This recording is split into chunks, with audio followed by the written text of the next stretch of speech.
Ironman Canada 2026. So I raced this race last year as well, and this year, last year being its inaugural race in Ottawa.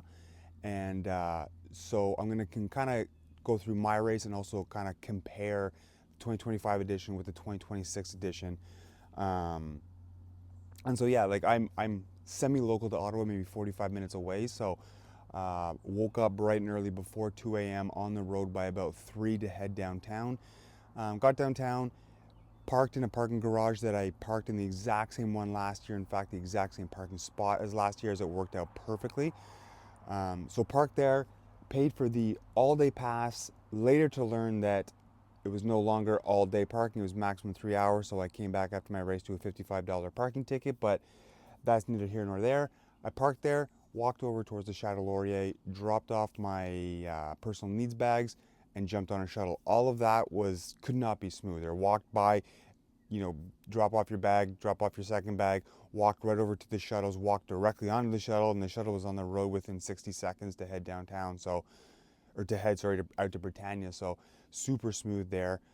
Got to Britannia, and on the way, I heard chatter of um, that the swim is going to be wetsuit optional, meaning that above, I think it's 24.4, above 24.4 water temperature, it becomes wetsuit optional, meaning that you can still wear a wetsuit, but you're just not eligible for age group awards, and you're not eligible for a Kona qualification spot, and you need to start behind all the people that do not wear a wetsuit. So um, there was that. And I mean, at the end of the day, I'm not sure exactly, but it seemed like the large majority of people still wore a wetsuit. So, and I chose to wear a wetsuit. So we started maybe last year, to put it in perspective, last year it was wetsuit legal.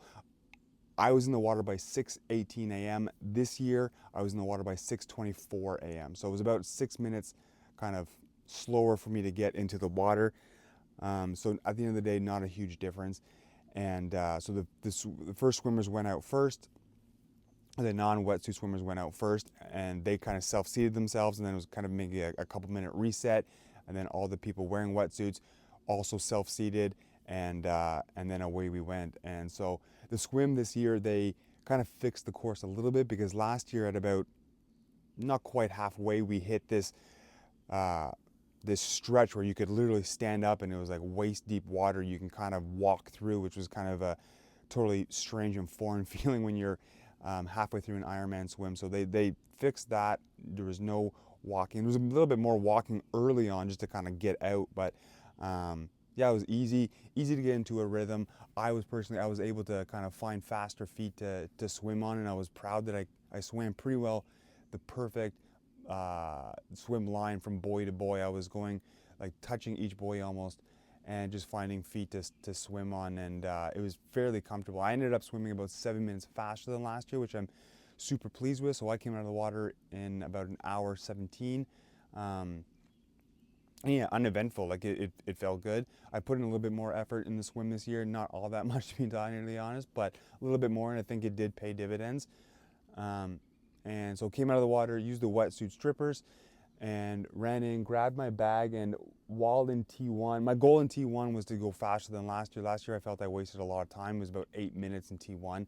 This year was about 5 minutes and 15 seconds. And during that 5 minutes and 15 seconds, it's when the power went out in the T110s, and everything just went dark. And it was kind of a light moment. Everyone obviously laughs at that kind of thing and cheers. And so it kind of took the edge off a little bit, and got through T1, ran out, got my bike, got on the bike, and you head out and up towards Carling, and the road surface is nice. I mean, it's short, but just to get out of the Britannia area and up towards Carling, it's a bit of a climb. You kind of gotta just, you're excited to be out of the water and on your bike finally, but you kind of gotta just, take it easy up that climb, because it's pretty steep. It's not long, but it's pretty steep at points. And then up on the Carling, and the road surface is not great.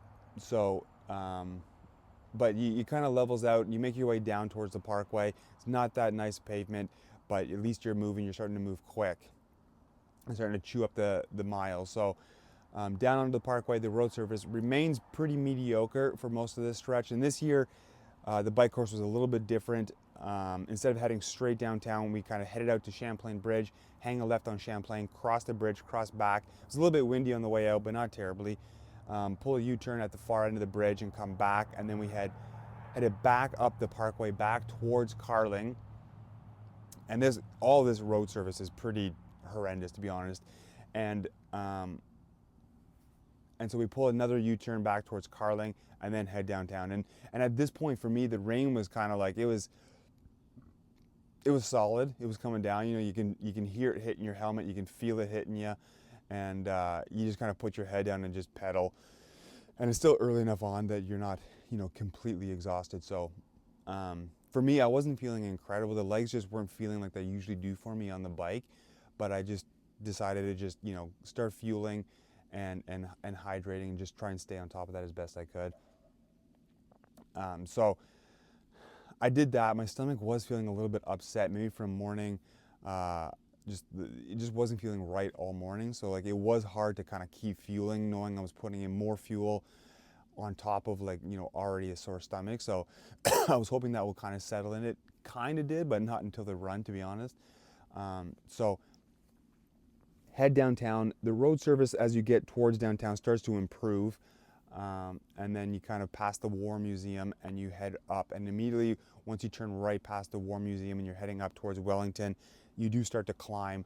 And so you climb all the way from there, all the way up past Parliament, before the point that you kind of go down onto Colonel By along the canal and out towards Hogsback. So any Ottawa local has ridden Colonel By a lot, as we have, they're closed every Sunday during the summer, so you have the opportunity to ride that stretch of road. And it's quite nice for maybe 2/3 of it, and then some of it is also not so great. So and at that point we have a tailwind all the way out to Hogsback. So you go out to Hogsback, pull a U-turn, and you come back. I had friends out by Carleton University towards the far end, towards Hogsback. So it's always a huge pick-me-up when you have people cheering you on the side of the road.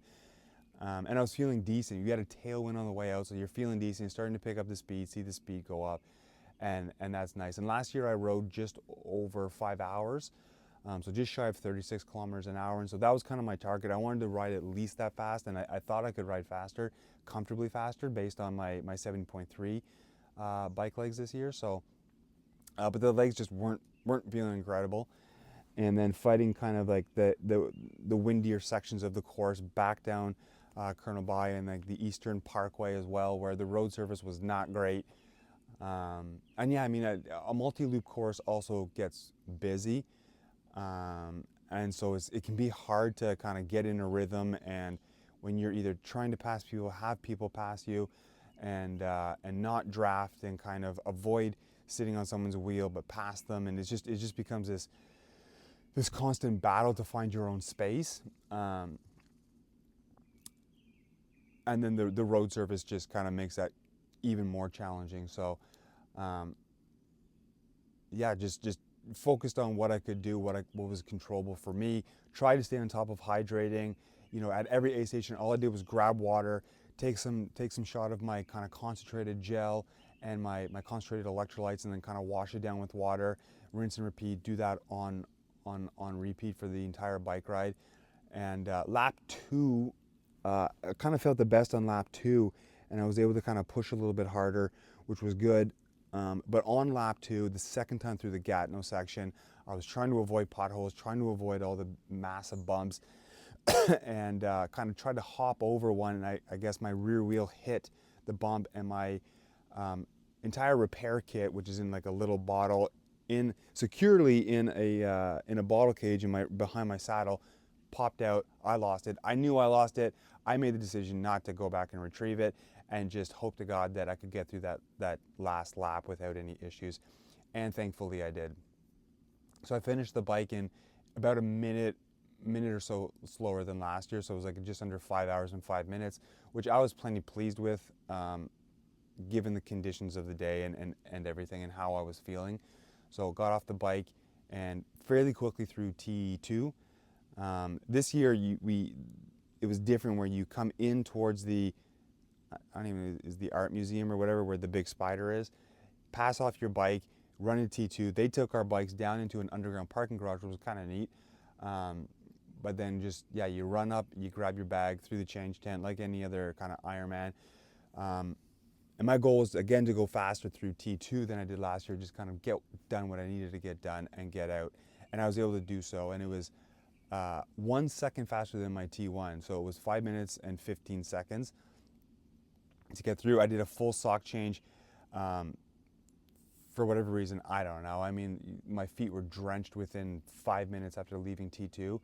But complete sock change, threw on a ton of Vaseline on my kind of socks, on my shoes, on my feet, and grabbed my nutrition and headed out. And immediately heading out of T2, there's a bit of a climb up over a bridge and then just windy through down to Sussex, up Wellington, around the back of Parliament, and then this disgusting downhill all the way down towards the river.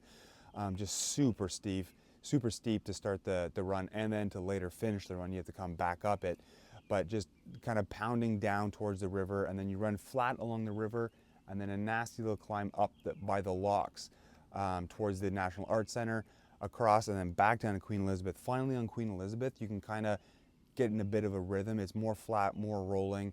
And I was feeling okay after maybe 4.5, 5K. I was starting to feel okay, and I was running aid station to aid station. So running at about a between 5 and 5:10 per K clip between aid stations, and then constantly stopping at the very first person offering you water. Stop, get water, take a shot of gel, take some water, get electrolytes, get ice, on repeat, walk the entire aid station. At the end of the aid station, use the last possible trash can to get rid of my last cup, and then start running again, and just take off those 5 to 5:10 Ks, aid station to aid station.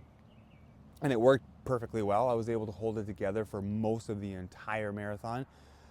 There's one climb after Dow's Lake, all the way up, a long grindy climb. I walked, slowly jogged / walked parts of that, the second lap, most of that. But then when you get to the top of it, there's an aid station at the top. You hang a right towards the experimental farm, and I had friends out there as well, the same few friends. So it was great to see them. A huge pick me up. The run out the experimental farm is like there's some kind of sustained, moderate declines and inclines out there, but nothing too crazy. Turn around out there, and then head back up and through the Arboretum, which is a kind of a cool little tiny loop. And then you go down that long descent back down towards Dow's Lake, and then all the way back along Queen Elizabeth towards downtown. And then you kind of hit a U-turn. You grab your special needs if you wanted it. I did. I had a few things in there, but all I needed was my second kind of round of my gels in my flask. So I grabbed that and headed out for lap 2, and felt decent still, was still able to kind of keep up that same pace, aid station to aid station. And the rain came and went. Like at times it was pretty heavy, but we're all out there, we're all kind of quote unquote suffering together, I guess. I felt best when the rain was the hardest, to be honest. It kind of took the edge off, and I don't know, cooled me off just enough or what. It made things a little bit more comfortable, and I was able to run a little bit harder when it was raining harder. So but just your feet are just waterlogged. You're running through puddles you can't avoid, and you can just feel your feet getting kind of gnarly. So yeah, the second lap was just a slower, more painful version of the first lap, and made it out. And I started doing the mental math of how slow could I go to still beat last year's time and set a personal best over the Ironman distance. And with about 9K to go, I made the mental note that I could walk the last 9 kilometers at 10-minute Ks and still beat last year's time of 10:51, and pretty comfortably set a personal best. That said, I didn't obviously walk. It was just kind of a nice mental note, and I was just constantly doing the mental math of what times were possible. And so I just kind of kept trying to run as best I could, knowing what was coming, knowing that once I got back towards kind of the Laurier Bridge, and then that last section with the kind of hilly section would take a little bit out of me. And so I just kind of tried to keep as best a rhythm as I could while the roads were still relatively flat, and just get back to that point. That's all I wanted to do, was get back to Laurier. And honestly, it was the best thing ever. Going under Laurier, that tunnel of supporters that were under there just making a ton of noise was super cool. So passing through there, getting that kind of massive boost, you only have a few K to go, it's the biggest boost. And then you kind of pass through there, and then it's the long descent back down. Now it's a descent by the locks, and your quads are just hammered. And so it's kind of, you're just trying not to topple over kind of at some points, but just get down to the bottom of that, to the river, run along the river, knowing that I just knew that as soon as I hit that super steep hill, that's where I was going to start walking. And so I just wanted to kind of mentally get to that point. And then when I did, I just hit the brakes, and I walked up that, kind of power walked up that hill. And you're literally hands on knees power walking up this hill because it's just so steep. And then you kind of make your way up. It levels out a little bit. You hit an aid station, and then there's another bit of a climb up and around to kind of the back of Parliament in the parking lots there. And once you're there, it really evens out. You run around the back side of Parliament up to Wellington, and then you're on the home stretch. So you're running along Wellington back towards the Majors Hill Park and the finish line, and your legs start to feel numb at that point because you're almost done. You can push however hard you need to push for that last stretch. And so I did, and it was a great feeling. I had the finish line kind of almost to myself, which is great. I think people kind of self-space out a little bit if you can. If you have that opportunity, kind of self-space out again a little bit to give everyone their opportunity. So there's a guy kind of immediately in front of me. He was a first-timer. He went to ring the bell, so I kind of went around him and picked up the pace a bit to run through the finish line on my own, and it was incredible. Finished the run 3 hours 45 minutes. Last year my run was 4 hours and 10 minutes, so massive 25-minute difference on the run this year. And I think because my bike being not any faster than last year, I think it maybe took a little bit less out of me. Last year it was pretty hot. I was cramping, my quads and my hamstrings were cramping. And a huge thing is I came into this race about 10-12 pounds lighter than I was last year, and I had previously this year set a marathon kind of personal best as well. So the run volume was there as well. So it was just all those factors led to a massive best on the run, which is what really led to a big 37-minute improvement over last year's time, and about a 33 or 34-minute personal best over the Ironman distance. So super pleased with how my race went. As with any Ironman race, whether it's a 7.3 or an Ironman, the volunteers that are out there supporting, standing at aid stations in the pouring rain all day, is what makes the race. And if I'm going to be critical of Ironman Ottawa, I signed up for this year's race within a week of finishing last year. I think as soon as it opened, I was worried that it would sell out, and I signed up again, thinking to myself, surely they're going to make that road service on the bike course better between 2025 and 2026. Surely they've got to. They've seen the feedback, and the Ironman, the organizing committee will work with the NCC, and they'll get that sorted out and paved at least the worst of the sections. And absolutely they did not. If anything, the road surface was worse this year than last year. You got through it. I didn't flat. I saw plenty of people on the side of the road, people who had crashed, people for whatever reason, people who had flats and mechanicals and were working through that. It's just not comfortable to constantly be dodging potholes and cracks and over all kinds of different things.